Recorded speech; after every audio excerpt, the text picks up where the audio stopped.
Assalamualaikum warahmatullahi wabarakatuh para sahabat Quran sekalian. Hari ini kita lanjutkan kembali kajian kita di dalam surat Yusuf. Kita akan mengkaji ayat ke-9 di dalam surat Yusuf ini. A'udzubillahi minasyaitonirrajim. Bismillahirrahmanirrahim. Iqtulu Yusuf aw itrahuhu ardan yakhlu lakum wajhu abikum wa takunu min ba'dihi qauman shalihin.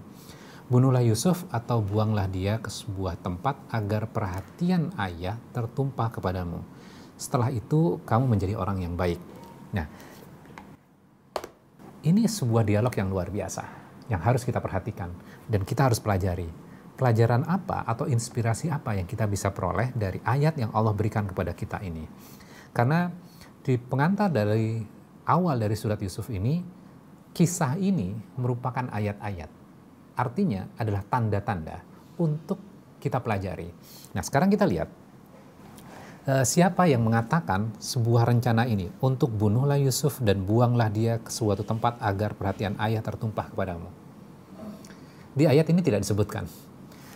Kakak-kakak Yusuf itu ada 10. Di dalam Al-Quran tidak disebutkan mana dari kakak-kakaknya ini yang mengatakan rencana ini.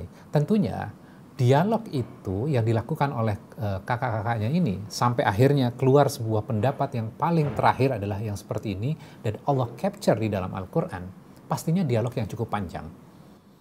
Dan Allah mengabarkan kepada kita summary dari dialog itu. Dialognya adalah, summary-nya adalah bunuhlah Yusuf atau buanglah dia. Oke, sekarang kita fokus. Kenapa mereka melakukan rencana yang jahat seperti ini?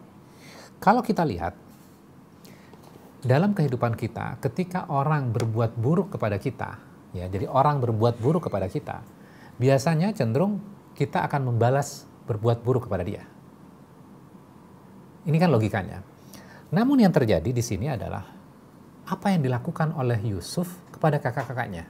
Apakah Yusuf berbuat buruk kepada kakaknya?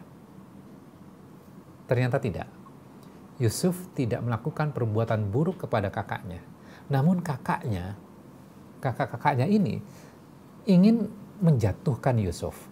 Jadi kalau kita lihat dalam sebuah perdagangan, misalnya sebuah toko di sini, kemudian toko yang lain lebih ramai dibandingkan tokonya. Walaupun dia tidak menjelekkan toko ini, maka yang muncul dalam dirinya adalah rasa iri, kedengkian. Kenapa kok toko sebelah lebih laku dibandingkan saya? Kemudian berusaha menjatuhkan ini. Dan ini terjadi dalam kehidupan kita kan. Nah, di ayat ini juga terjadi hal yang sama. Yusuf tidak melakukan keburukan kepada kakak-kakaknya, namun kakaknya sangat membenci Yusuf. Kenapa? Karena perhatian ayahnya. Jadi, saudara kandung ini, kakak-kakak Yusuf itu ingin merebut perhatian dari siapa? Perhatian yakhlu lakum wajhu abikum. Perhatian dari seorang ayah. Nah, ini penting. Penting untuk menjadi catatan kita. Jadi, yang mereka kejar itu apa? Yang mereka kejar adalah perhatian dari ayahnya. Nah, kadang kita dalam keseharian kita, kalau kita pelajari teliti, gitu, kakak-kakak Yusuf itu concern-nya adalah untuk mendapatkan perhatian yang namanya manusia. Kakak-kakak Yusuf concern untuk memperoleh perhatian dari seorang ayah. Sehingga apa? Mereka melakukan sebuah kejahatan, padahal Yusuf tidak melakukan apa-apa. Nah, ini yang menjadi catatan buat kita.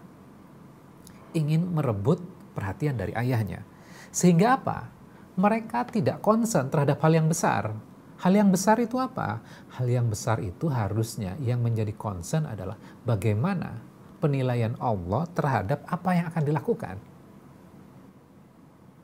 Ini loh yang harusnya menjadi concern kita.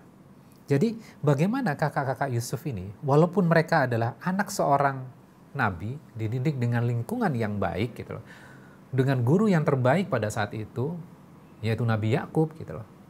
Namun mereka mendevelop sebuah nilai yang buruk gitu loh. Harusnya mereka kejar adalah bagaimana persepsi Allah terhadap diri mereka, namun mereka hanya mengejar persepsi yang namanya manusia. Terjadi nggak pada dalam lingkungan kita? Misalnya dalam lingkungan kantor, Kita hanya mengejar pujian dari atasan kita, kita tidak concern terhadap persepsi atau penilaian yang Allah berikan kepada diri kita. Sehingga bisa jadi kita melakukan hal-hal yang buruk untuk menyenangkan atasan kita, melanggar hukum, dan segala macamnya. Jadi yang kita kejar apa? Harusnya yang kita kejar adalah persepsi Allah, gitu loh, bukan persepsinya manusia. Mungkin kalau dalam hal yang sederhana lagi misalnya adalah dalam sosial media, misalnya kita upload sesuatu yang baik misalnya, kita kelihatan memang religius, kita concern terhadap agama, mungkin itu kita lakukan. Namun apa? Kita concern terhadap jumlah view, kemudian jumlah like gitu loh. Kalau jumlah view atau like-nya sedikit, maka kita stres gitu. Maka kalau kita lihat ayat ini, kita belajar lagi dari ayat ini, maka harusnya itu tidak terjadi. Kita hanya concern, kita melakukan kebaikan, dan kita berharap Allah ridho terhadap apa yang kita lakukan itu udah cukup buat kita. Kemudian kita mengharapkan barokah terhadap apa yang kita lakukan. Nanti masalah impact, itu urusan yang kedua. Yang paling penting adalah yang kita kejar adalah bagaimana kita memperoleh rahmat dan ridhonya Allah itu. Oke, sekarang kita lihat korelasi ayat ke-9 dengan bagian ayat ke-5.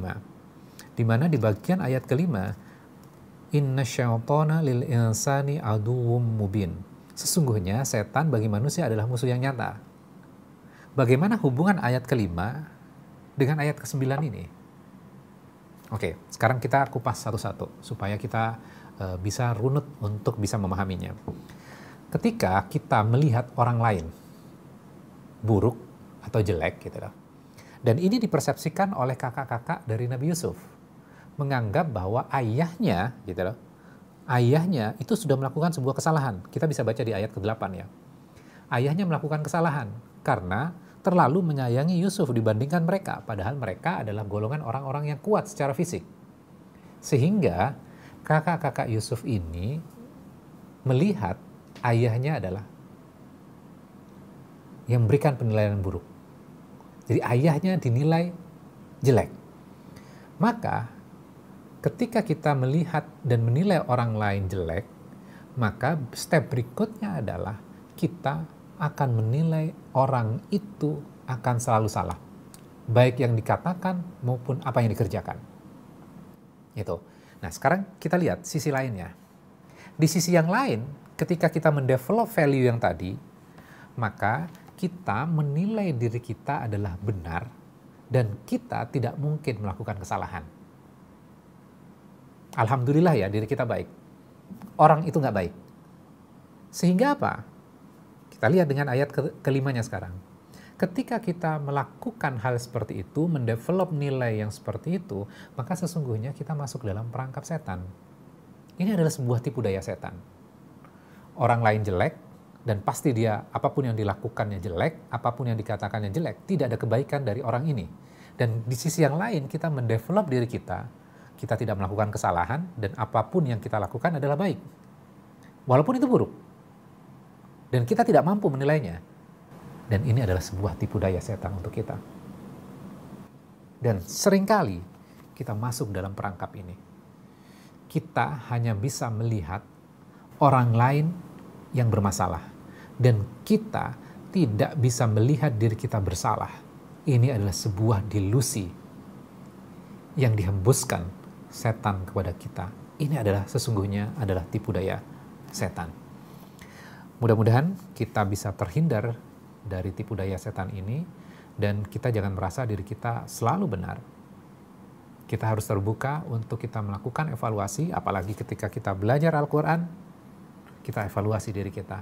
Kita benar-benar mengaku, oh iya, diri saya salah. Jadi tidak perlu kita berargumentasi kepada Allah, ya Allah saya melakukan itu karena ini dan itu. Saya ingin merebut perhatian orang lain, saya ingin merebut perhatian dari ayah saya, sehingga saya melakukan perbuatan buruk itu. Jadi kita tidak perlu melakukan pembenaran terhadap apapun kesalahan yang kita lakukan di hadapan Allah. Allah tidak membutuhkan itu. Yang dibutuhkan oleh Allah adalah pengakuan kesalahan kita. Dan kita berharap mudah-mudahan Allah mengampuni dosa-dosa kita. Kita akan belajar satu kata yang penting untuk kita pelajari, yaitu kata solihin, yang soleh. Ini dikatakan oleh kakak-kakak dari Nabi Yusuf. Kakak-kakak Nabi Yusuf itu mengatakan bahwa bunuhlah Yusuf atau buanglah dia ke sebuah tempat agar perhatian ayah tertumpah kepadamu dan setelah itu kamu menjadi orang yang baik. Ada kata solihin di situ. Nah, sekarang kita bedah satu-satu. Solih, maknanya apa? Saya bacakan dulu nih. Jadi, kehidupan mereka akan lebih baik dengan tidak adanya Yusuf.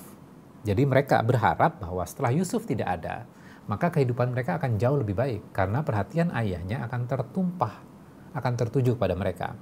Nah, sekarang kita lihat dalam kehidupan kita. Rezeki kita sesungguhnya itu adalah rezeki kita, tidak mungkin diambil oleh orang lain. Hidup kita tidak mungkin diambil oleh orang lain. Sedangkan kita berpikir bahwa orang lain yang mengambil rezeki kita, orang lain yang mengambil kehidupan kita. Sehingga apa? Kita melakukan keburukan dari hal itu. Kenapa? Karena mindset yang kita bangun gitu loh. Allah sudah menentukan rezeki masing-masing. Jadi kita tidak perlu senewan ketika orang melakukan sesuatu kemudian dia mendapatkannya. Karena sesungguhnya itu rezekinya dia gitu loh. Jadi kita concern terhadap diri kita saja. Kita harus tetap menjadi pribadi yang baik. Jadi solih yang pertama adalah maknanya adalah mereka, kehidupan mereka akan lebih baik dengan tidak adanya Yusuf. Kalau kita praktekkan dalam kehidupan kita lebih baik dibanding kalau tidak ada rekan kerja kita yang itu tuh. Kan bisa jadi seperti itu tuh, kalau kita pahami dalam kehidupan kita. Bisnis saya akan bagus kalau dia tidak menjalankan bisnisnya. Kan seperti itu tuh. Sama nggak dengan kakak-kakak Nabi Yusuf ini? Kadang kita hanya membaca kisah Yusuf ini tanpa kita melakukan sebuah introspeksi pada diri kita. Ternyata kita melakukan kesalahan yang dilakukan oleh kakak-kakak Nabi Yusuf dengan mengembangkan apa? Iri hati terhadap orang lain. Kemudian akhirnya kita melakukan sebuah perbuatan buruk. Habis itu kita berharap setelah melakukan perbuatan buruk itu, maka kehidupan kita akan jauh lebih baik. Dan itu adalah tipu daya setan. Oke, berikutnya. Solih yang kedua, maknanya adalah kita melakukan hal yang buruk. Setelah itu kita akan menjadi pribadi yang baik. Jadi kalau kita lihat sesungguhnya kakak-kakak dari Nabi Yusuf itu, mereka tahu bahwa mereka melakukan perbuatan buruk. Kemudian mereka berharap, ekspektasi mereka setelah melakukan itu, ya udah nanti kita akan bertobat. Konsep ini yang kita pelajari dari ayat 9 ini terjadi nggak dalam kehidupan sehari-hari umat manusia? Mereka korupsi, mereka mengambil harta orang lain, nggak apa-apa, kita yang penting kaya, nanti kita tobat, kita nanti haji, kemudian kita umroh di sana, kemudian kita minta kepada Allah untuk diampuni kesalahan-kesalahan kita. Terjadi nggak? Terjadi. Apakah kita tidak mempelajari dari kisah Yusuf ini gitu loh? Bagaimana kakak-kakak dari Yusuf itu mendevelop bahwa mereka akan melakukan keburukan, nanti baru mereka bertobat. Ini adalah sebuah tipu daya setan kepada diri kita, gitu loh. Oke, berikutnya. Solih yang ketiga. Menutup kebaikan kita karena tertutup sama Yusuf. Sebenarnya kita baik, gitu loh. Tapi karena ada Yusuf, kebaikan kita tertutupi oleh Yusuf itu. Kalau Yusufnya nggak ada, maka kita akan terlihat baik. Gitu loh. Ini adalah makna solih yang ketiga. Jadi dari makna-makna ini kita bisa banyak belajar, mudah-mudahan bisa memberikan sebuah inspirasi kepada kita untuk kita tetap menjadi pribadi yang baik, jangan melakukan perbuatan buruk, dan yang harus kita pahami bahwa yang namanya rezeki kita itu adalah rezeki kita. Tidak mungkin berpindah kepada orang lain. Jadi kita tidak perlu syirik, kita tidak perlu iri kepada orang lain. Mudah-mudahan ini bisa memberikan inspirasi kepada kita dan kita menjadi pribadi yang lebih baik lagi. Demikian, wassalamualaikum warahmatullahi wabarakatuh.